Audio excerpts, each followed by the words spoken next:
Every day that we're blessed to see another day, we get to make the decision about what type of man we want to be. We get to make a choice about what kind of life we want to have. And I think a lot of people go about their day to day life on autopilot. They don't really make decisions, they just do what they've always done. And they expect somehow to get a different result because they've read a book or watched a video, subscribed to some course. But I've seen so many people go through their lives wishing some things to be a different way, but the choices that they make yield the life that they have. One choice, one decision can change a person's trajectory in their life beyond measure, beyond words. A person who finally makes the decision to stop eating like a slob and move instead of sitting and watching Netflix or playing video games. That person who makes that choice with conviction and passion changes the trajectory of their life.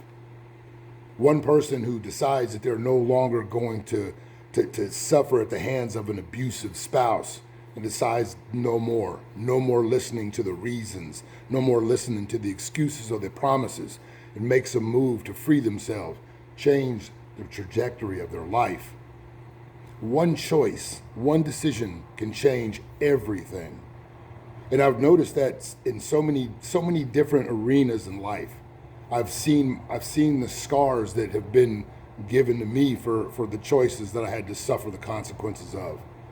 But one of the most impactful stories that I've seen in my own personal life was watching a young man who winded up in prison, a young man who had absolutely no business being in that environment, suffer the consequences of a decision to steal one shot of coffee.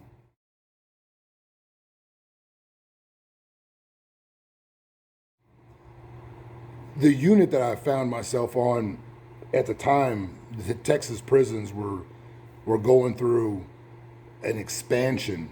We had state jail facilities come online, so they were just guys were just getting catching the chain. It was just musical chairs, and so you would have stone cold killers in the same area as kids that were in there for the first time for being part of a car stereo theft ring.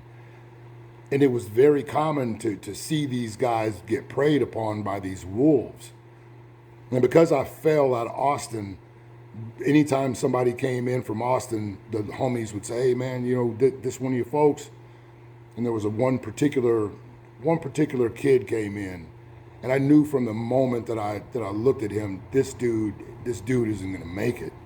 You could tell that dude had never done anything hard in his life, and whatever life that he had lived in the free world that landed him in there did not prepare him for what he was about to engage in. And after speaking with him, he was in there for stealing car stereos and then walking into somebody's garage to steal a weed eater or something stupid. And it was all just to do it. It was all just thrills. It was for kicks. He didn't need the money. He came from money. He wasn't a dumb kid, rather smart. He just did it. He just made a decision to go do this, and most likely he was trying to impress some thug kids. And I told him right off the muscle, man, you better do something, man. You better catch out or do something because you ain't gonna make it in here like this. There were too many dudes in there that preyed upon dudes like this.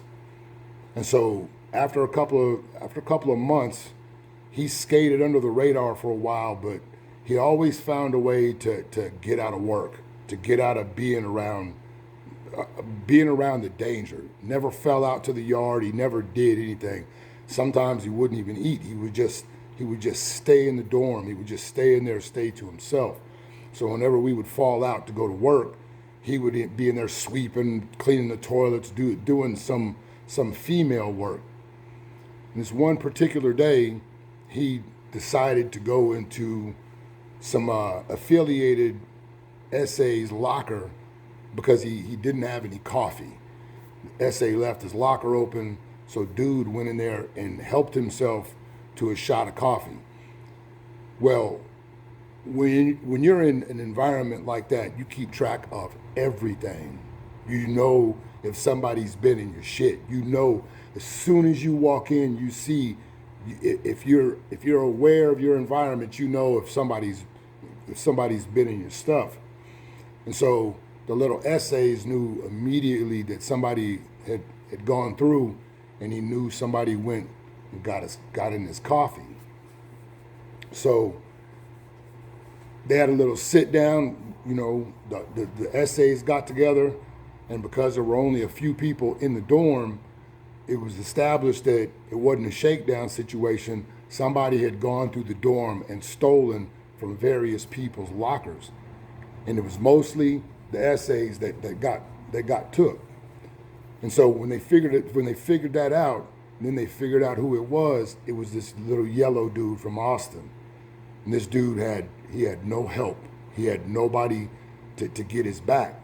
And the essays basically told the brothers that if y'all don't take care of this, we're gonna do it. And because at this time the race relations were very, very tense, that's why it was dealt with that way. Otherwise they would have just got him. And so what they did was they sent this dude after him that was a state baby. This dude had never been with a girl in his life. The first time he had got locked up, I think he was 9. He shot his mom's boyfriend, so he had been in TYC since he was a kid. This dude was a straight up animal. And so the brothers took the leash off of him and told him to handle it. And because the way this dude was raised up, because of his mentality, the way that he broke this dude down, it was humiliating. It was the most degrading thing that you could do to a man. And what was the most traumatic part about it was knowing that this kid, this boy that was being forever changed, he had made a bad choice. He made a bad decision. And there was no rectifying it. There was no apologies to be accepted. There was punishment that needed to be levied. And the way that the dude chose to punish him was to beat him up and take his manhood away from him.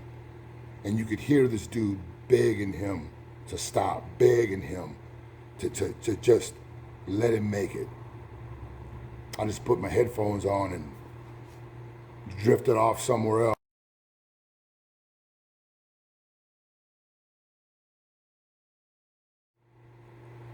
What I want to talk about today is the downfall of Wes Watson. It isn't to stick my finger or throw salt in the man's wounds. I've made the videos that I've made speaking on this situation, not to tear this guy down. I've never made any video to do that. I only speak what I feel is to be the truth. I've spoken in favor of Wes Watson's message in the past, because in the past, Wes Watson seemed to be operating out of humility. It seemed to be that he had learned a lot of lessons from his experience. The stories that he told, some of them were out there, some of them were quite gay, but never been a Wes Watson fan. Only heard clips in the highlight reel, basically, just like Tate. But one occurrence, one event, one decision that this man made changed his life. The moment that Wes decided to deify himself on that stage at the Fresh and Fit show and attacked Andrew, that was the beginning of the end for him. And because of his arrogance, because of his ego, because of his pride, instead of being a man, instead of realizing that he allowed his emotional immaturity, because he allowed his inherent weakness to come to the surface, he could have salvaged that and shown growth, shown humility by making another decision. by simply apologizing for disrespecting that man and making an ass out of himself on that stage. But instead of doing that, he went on to double down, continued to talk, and actually started going for the worse. Then he started supporting another bully when he picked on a little nerd from the gym.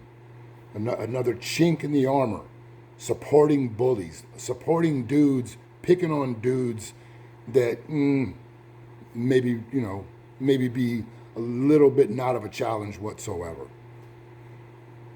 Then the last situation, there's no apologies, there's no outs. There's no way out of this other than what's going to happen to him.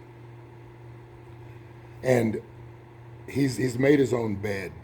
He's made his own bed. He's made his own choices.